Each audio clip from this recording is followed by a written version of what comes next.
হাঁটু এমন একটা জয়েন্ট যেটাকে বডির সমস্ত ওয়েট বিয়ার করতে হয়। ওজন যত বেশি তার হাঁটুর ড্যামেজ হওয়ার টেন্ডেন্সি তত বেশি। হাঁটার থেকে ভালো এক্সারসাইজ কিছু নেই। কারোর হাঁটুতে ব্যথা আছে, সে বারবার রিপিটেটিভ লিফট না নিয়ে যদি সিঁড়ি চললো, তার কিন্তু হাঁটুটা ড্যামেজ হবে। তো আর্লি সচেতন হবে, তত তুমি ড্যামেজটা আর্লি প্রিভেন্ট করতে পারো। ড্যামেজ হয়ে গেলে কোনো ড্যামেজই রিভার্স করতে পারা যায় না। হাঁটুর ব্যথা কার নেই বলুন তো?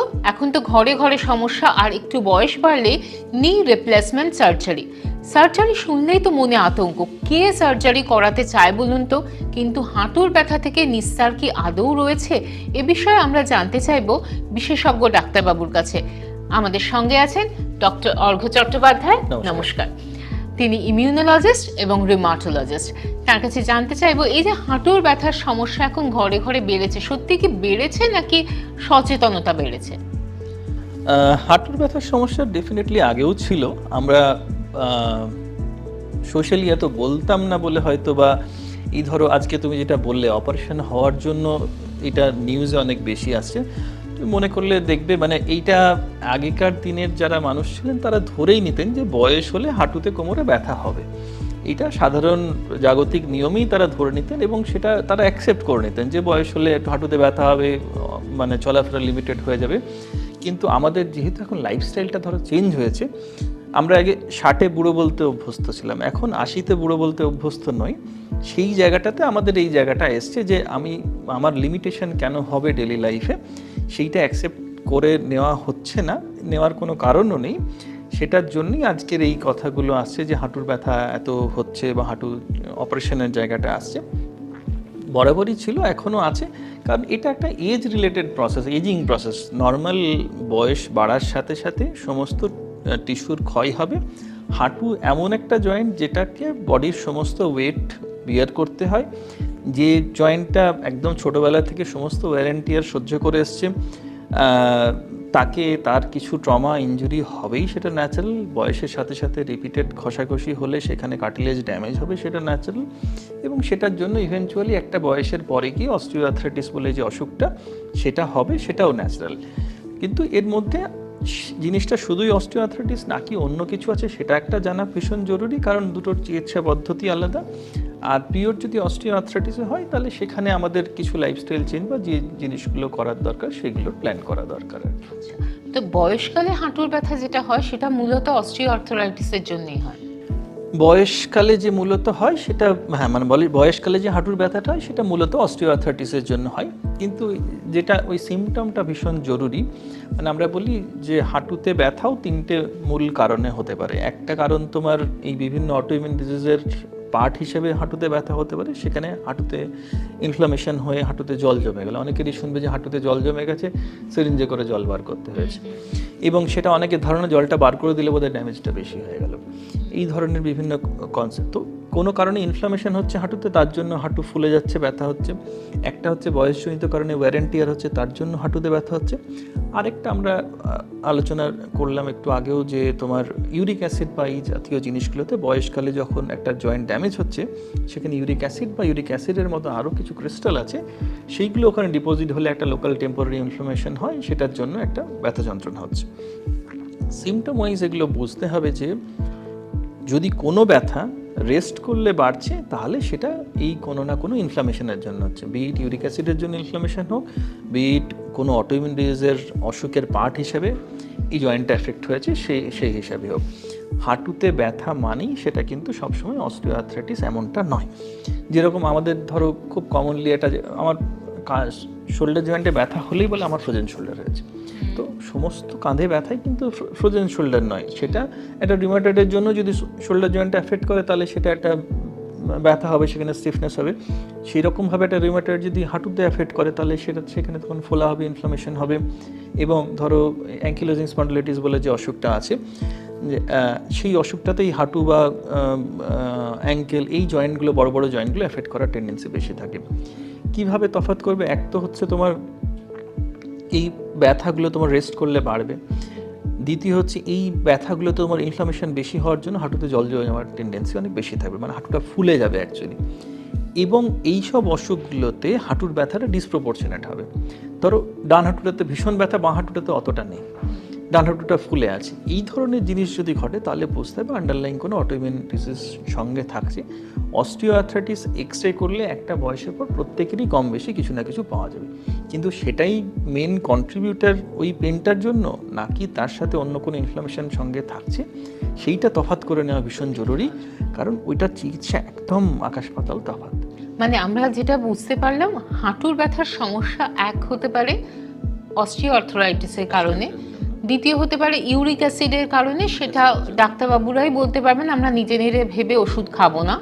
আর তৃতীয়ত হচ্ছে অটো ইমিউন ডিসঅর্ডারের কারণে হতে পারে, যেটা কোনোভাবেই সাধারণ মানুষের পক্ষে বোঝা সম্ভব নয়, সেটা একমাত্র চিকিৎসকই বুঝতে পারবেন।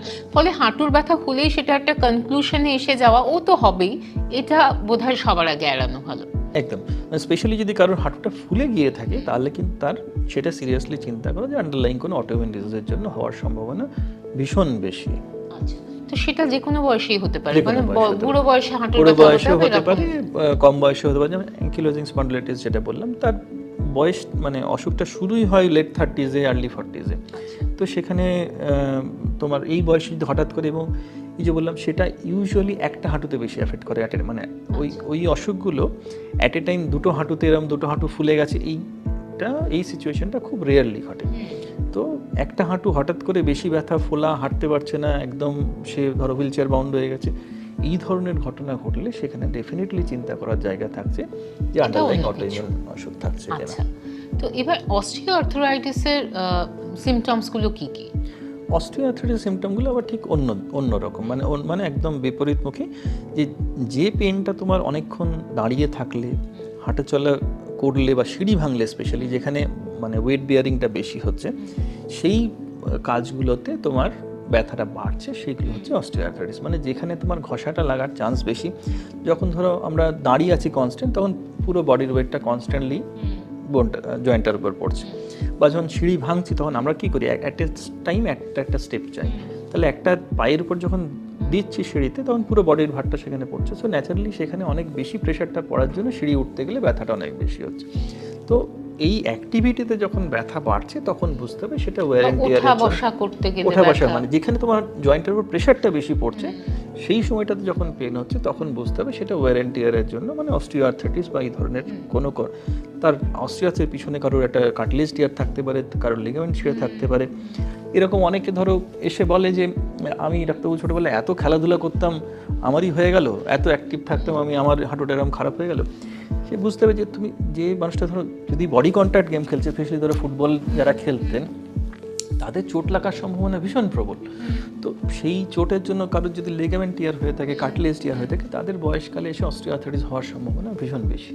তো এবং মানে যার যত বেশি ওয়্যার এন্ড টিয়ার হয়ে থাকবে, তার ওই বয়সকালে গিয়ে অস্টিওআর্থ্রাইটিস হওয়ার সম্ভাবনা বেশি থাকবে। দু ধরনের কথা প্রচলিত আছে। কেউ বলে এই তো বসে বসে থাকিস, সারা জীবন কোনো নড়াচড়া করলি না, এক্সারসাইজ করলি না, এই জন্য হাঁটুর ব্যথায় ভুগছিস। আর এক দল বলে বাবা হাঁটুর উপর যা চাপ দিয়েছিস, সারা জীবন দাঁড়িয়ে দাঁড়িয়ে কাজ, কি ছুটে বেরিয়েছিস, এই জন্য হাঁটুর ব্যথা হচ্ছে। মানে কোনটা ঠিক বলুন তো? না, দুটোই পার্শিয়ালি ঠিক। তো এই যেটা বললাম যে বেশি দৌড়ঝাঁপ যারা করেছে, ধরুন কনস্ট্যান্ট দাঁড়িয়ে থাকতে হয়েছে, বা ফুটবল খেলেছেন যারা, তো ওইখানে ওয়্যার এন্ড টিয়ার হলে ডেফিনেটলি তাদের অস্টিওআর্থ্রাইটিস হওয়ার সম্ভাবনা বেশি। একই মানুষের দুটো হাঁটুতে একটু ডিফারেন্সিয়াল, মানে কোনো হাঁটুতে বেশি কোনো হাঁটুতে কম হতে পারে। কারোর ধরো একটা বাইক অ্যাক্সিডেন্ট হয়ে একটা লিগামেন্ট ইনজুরি হয়েছে কোনো হাঁটুতে, সেই হাঁটুতে কিন্তু অস্টিওআর্থ্রাইটিস আসার চান্স অনেক বেশি। এবারে তোমাকে বুঝতে হবে এটা একটা কমপ্লেক্স প্রসেস আর কি, মানে এখানে হাঁটুর দুটো বোনস আছে, সেই বোন দুটোর মাঝে একটা কার্টিলেজ থাকে যেটা কুশন হিসেবে কাজ করে। এটা আবার অনেক মানুষের একটা অদ্ভুত, বেশি বলেন আমার জেলটা শুকিয়ে গেছে, কোথাও জেল থাকে না ওখানে যেটা শুকিয়ে যাওয়ার মতন, তো ওখানে একটা কার্টিলেজ থাকে, যে কার্টিলেজটা তোমার দুটো জায়গার মধ্যে ফ্রিকশনটাকে আটকায়, দুটো হাড়ের মাঝে। এবার কার্টিলেজটা উইথ এজ, উইথ ট্রমা ক্ষয় হচ্ছে। এবারে যত ক্ষয় হবে তত ওইখানে ঘষা লেগে একটা পেন তৈরি করবে। এবারে যখনই পেন হলো তুমি তখন কি করবে, তুমি অ্যাক্টিভিটি লিমিট করার চেষ্টা করবে।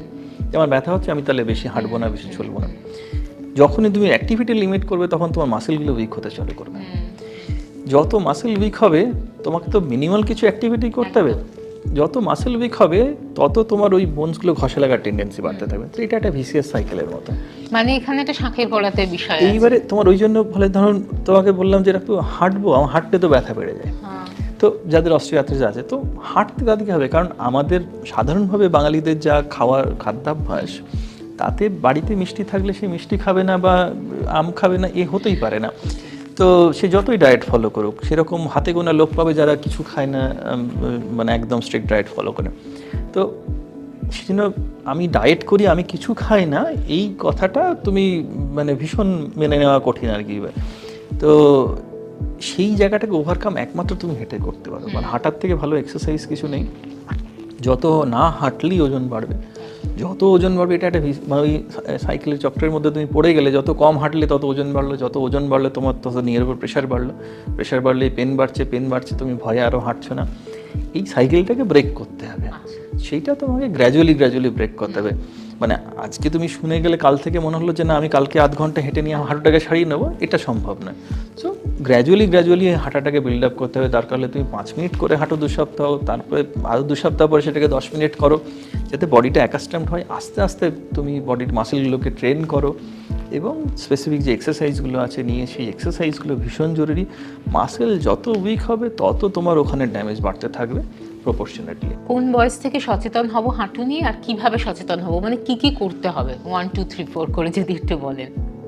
বয়স কিছু নেই, মানে যে কোনো বয়সে যদি হাঁটুর ব্যথা হচ্ছে, সেটা হাঁটাচলা করতে গেলে, সিঁড়ি ভাঙতে গেলে, তাহলে তখনই সচেতন হয়ে পড়তে হবে। তুমি যত আর্লি সচেতন হবে তত তুমি ড্যামেজটা আর্লি প্রিভেন্ট করতে পারো। ড্যামেজ হয়ে গেলে কোনো ড্যামেজই রিভার্স করতে পারা যায় না, সেখানে তখন একমাত্র উপায় পড়ে থাকবে অপারেশন করা।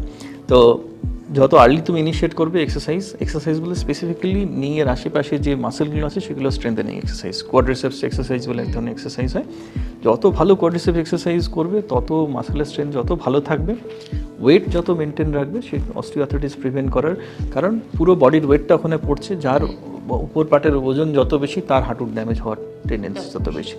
তো রেগুলার এক্সারসাইজ করা, ওয়েটটা কমিয়ে রাখা, এবং তোমার এমন কিছু ওই মানে ট্রমা যেগুলো অ্যাভয়েডেবল ট্রমা আর কি, ধরো যাদের আছে আমরা তাদের বলি যে একই কাজের জন্য 10 বার উপর নামা করবেন না। কারণ হয়তো দোতলা বাড়ি, উপরতলায় ঠাকুর ঘর আছে, ঠাকুর ঘরে 3 বার 4 বার গেলে একটা করে জিনিস নিয়ে, যত এই ট্রমাটা আপনি ট্রিগার মানে করবেন। বলে একবারও কি নিচে বসতে পারবো না, উনি বলে দিয়েছেন, মানে কেউ হয়তো ওনাকে বলে দিয়েছেন নিচে কোনো দিন বসতে পারবেন না। এটা নয় যে নিচে কোনো দিন বসতে পারবেন না, আপনার নিচে বসতে গেলে, নিচ থেকে উঠতে গেলে প্রতিবার হাঁটুটাতে প্রেশারটা বেশি পড়বে। এটা একবারে কখনো ড্যামেজ হবে না। এই পশ্চারটা যত রিপিটেটিভ তুমি করবে তত প্রতিবারই মাইক্রোট্রমা হতে হতে জিনিসটা কিউমুলেটিভ হবে। এবার আমরা ওজন কমিয়ে রাখার জন্য আমাদের অনেক সময় বলা হয় লিফটের বদলে সিঁড়ি ব্যবহার করুন, আবার সিঁড়ি বেশি ব্যবহার করলে হাঁটুর ওপর চাপ পড়বে, তো কি করা উচিত? না মানে ওজন কমানোর জন্য যদি হাঁটুর কারোর সমস্যা থাকে প্রি এক্সিস্টিং, বা হাঁটুতে ব্যথা হলে তার লিফটটা অ্যাভয়েড করা। মানে ওজন কমানোর জন্য যদি বলো, বেস্ট হচ্ছে প্লেন ল্যান্ডে হাঁটা, ওর থেকে ভালো কিছু নেই। এবার কারোর হাঁটুতে ব্যথা আছে, সে বারবার রিপিটেটিভ লিফট না নিয়ে যদি সিঁড়ি চললো, তার কিন্তু হাঁটুটা ড্যামেজ হবে। তো সেই হিসাবে তোমার কারোর ব্যথা না থাকলে ঠিক আছে, দ্যাটস এ গুড এক্সারসাইজ, কিন্তু আদারওয়াইজ বেস্ট হচ্ছে প্লেন ল্যান্ডে তুমি হাঁটো, সেখানে তোমার কোথাও ট্রমা হবে না। কারণ এইখানে সিঁড়ির প্রতিটা ধাপে তোমার সিঁড়ি ভাঙতে গেলে যে হাঁটুতে বারবার ট্রমা হচ্ছে, সেইটা তোমার যদি প্রি এক্সিস্টিং আরও কোনো ট্রমা থাকে, সেটা পরে গিয়ে ড্যামেজটা বেশি হবে।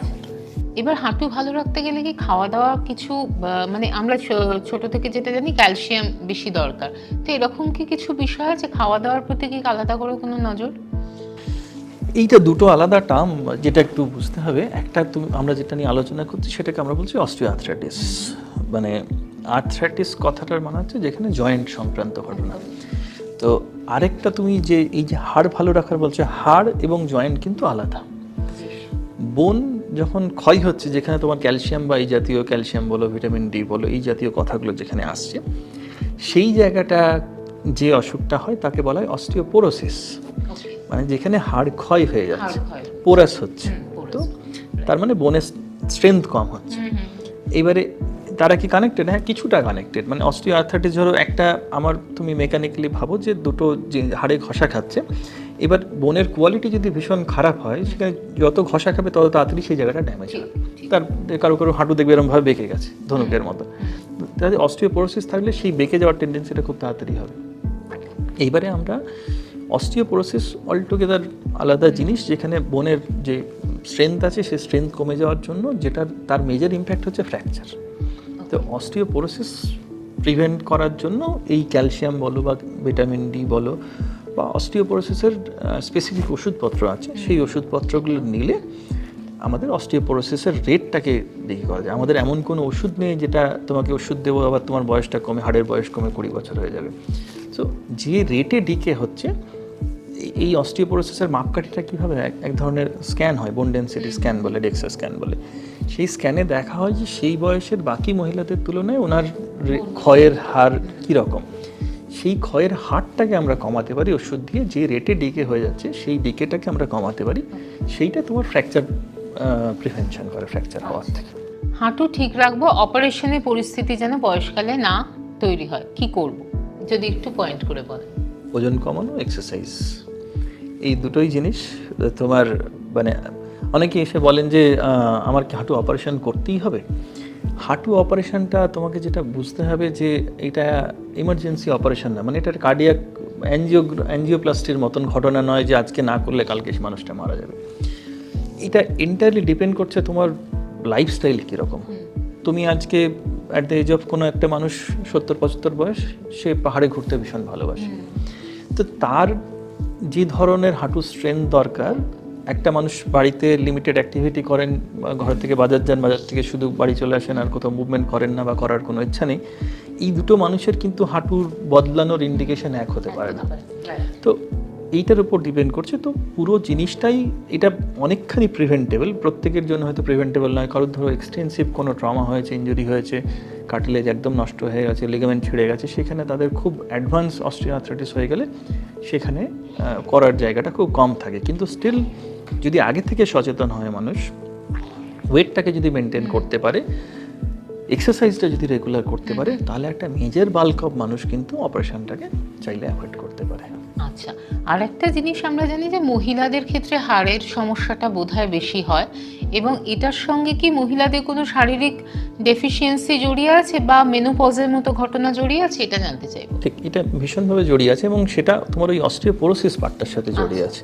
তো এই যে হাড় ক্ষয় হচ্ছে, মানে ইস্ট্রোজেন এমন একটা হরমোন যেটা তোমার বোন হেলথকে ভীষণভাবে ভালো রাখে। যেই মেনোপজ হয়ে গেল, ইস্ট্রোজেনের কাট হয়ে গেল, তখন গ্র্যাজুয়ালি তোমার অস্টিওপোরোসিস হওয়ার টেন্ডেন্সি অনেক বেশি থাকে। তুমি এখন পুরো জিনিসগুলির অনেক সচেতনতা বেড়েছে। তুমি মানে যদি ভেবে দেখো, বাড়িতে আগেকার দিনে মা ঠাকুমা এরকম ভাবলে হয়তো তুমি 2-3 জনকে মনে করতে পারবে যে মা ঠাকুমা বয়সকালে বেঁকে গেছিলেন, কিন্তু তুমি সেই অনুপাতে মনে করতে পারবে না যে দাদু বা ঠাকুরদা ওরকমভাবে বেঁকে গেছিলেন। তো কারণ মহিলাদের এই মেনোপজ হওয়ার পরে, এবং আগেকার দিনে আরও কী হতো তোমার মানে খাওয়া দাওয়া, মানে ধরো ফুড হ্যাবিট ভীষণ অন্যরকম ছিল। ধরো বিধবা হয়ে গেলে তারা বেশিরভাগ জিনিস খেতেন না, প্রোটিন খেতেন না, ক্যালসিয়াম, এই খাবার ব্যাপারটাও কম থাকতো, ওই জন্য অস্টিওপোরোসিস হওয়ার টেন্ডেন্সি ভীষণ বেশি থাকতো।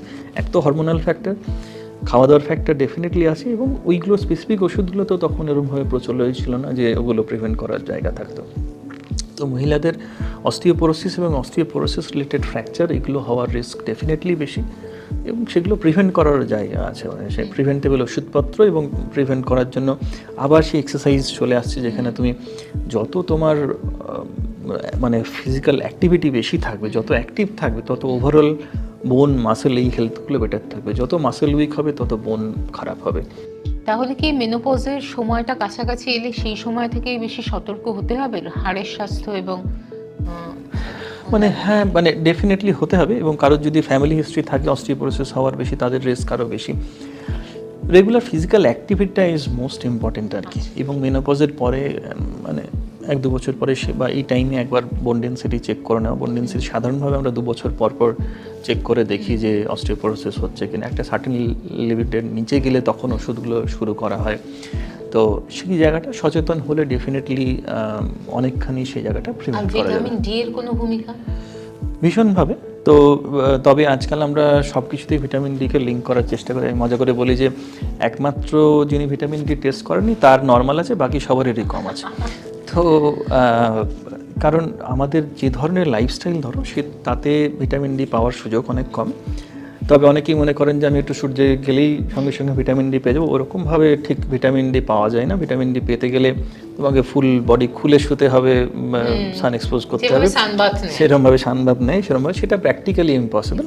কিন্তু আমাদের ধরো অফিস বা এই ধরনের যে সব এসি মানে এই সূর্যের আলোর একদমই টাচ নেই, সেইগুলো ওভারঅল ভিটামিন ডি বা এই জিনিসগুলো কম, ডেফিনেটলি তার পিছনে একটা কন্ট্রিবিউশন আছে। তবে ভিটামিন ডি কম থাকলে non specific x and Pence হতে পারে, ভিটামিন ডি কম থাকলে ক্যালসিয়াম অ্যাবজর্পশন এইগুলোর হ্যাম্পার হতে পারে, এবং বোন কোয়ালিটি অফ বোন ডেফিনেটলি খারাপ হতে পারে। সেটা তুমি বলতে পারো আজকালকার দিনে এই ধরনের লাইফস্টাইল বা যে ধরনের অফিস স্টাইল আমাদের লাইফস্টাইল হয়েছে, তাতে একটা বোন হেলথে ডেফিনেটলি ইম্প্যাক্ট ফেলছে। একদম। তার মানে বেশ বয়সকাল অবধি যারা সচল থাকতে চান, ঘুরে বেরিয়ে আনন্দ করে বাঁচতে চান, তাদেরকে সতর্ক হতে হবে আগেই। হাঁটুটা ঠিক রাখতে গেলে প্রথমে জানতে হবে এই যে হাঁটুর ব্যথা কারুর হলে হাঁটুর ব্যথাটা আদৌ কী কারণে হচ্ছে সেটা জানতে গেলে চিকিৎসকের পরামর্শ অবশ্যই নিতে হবে। আর দুটি বিষয় করতে হবে, ডাক্তারবাবু বলেই দিয়েছেন, ওজন নিয়ন্ত্রণে রাখতে হবে, হাঁটতে হবে, নিজেকে সচল রাখতে হবে। তাহলে বুড়ো বয়সে আমরা একটা কঠিন পরিস্থিতি বোধহয় এড়াতে পারবো। একদম। ডাক্তারবাবুকে অনেক ধন্যবাদ সময় দেওয়ার জন্য এবং এত সুন্দর পরামর্শ দেওয়ার জন্য। এবিপি আনন্দ, এগিয়ে থাকে, এগিয়ে রাখে।